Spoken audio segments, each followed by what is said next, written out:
Hello and welcome to the new Power BI tutorial video, and in this video I want to show you how you can basically remove the rank from these main categories, or basically which is at the total level. So total is basically for this furniture category or office, right?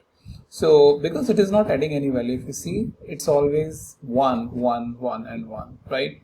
And if you remember, I have shown you in my previous video as to what they are, and this is at the table level rank and this is at the subsection level rank. That means rank for its own section, as you have 3 sections: first, second and third.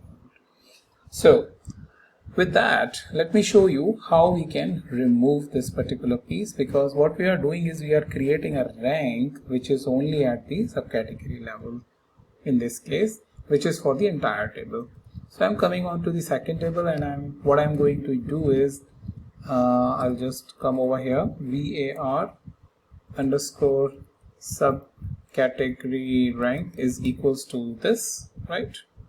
And then I will press Alt Enter. So what I have done is I have moved this particular rank into the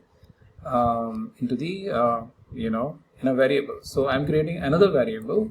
In this case, I will create a result variable, or underscore result, as I usually go with, just to say separate it from the rest of the other fields.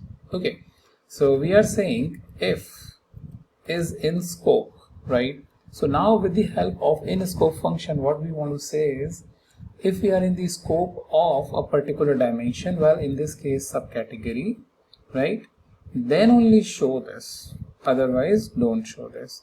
So what we are saying is we need to show the underscore subcategory rank and close this, and Alt Enter. We need to say return underscore result and press Enter. All right. So as soon as we do that, if you will see, the rank is now gone, right? We are only showing the rank for the subcategories, which makes sense in this case. Same way, you can do a practice for the second formula which I have shown you, to produce the rank at the subcategory level, and that way this is not adding any value. Okay, so if that's what you need, you have it in front of you, and now I'll meet you in the next video with a new topic. And just one quick information which I forgot to tell you is basically my Google Sheet, which I basically keep it.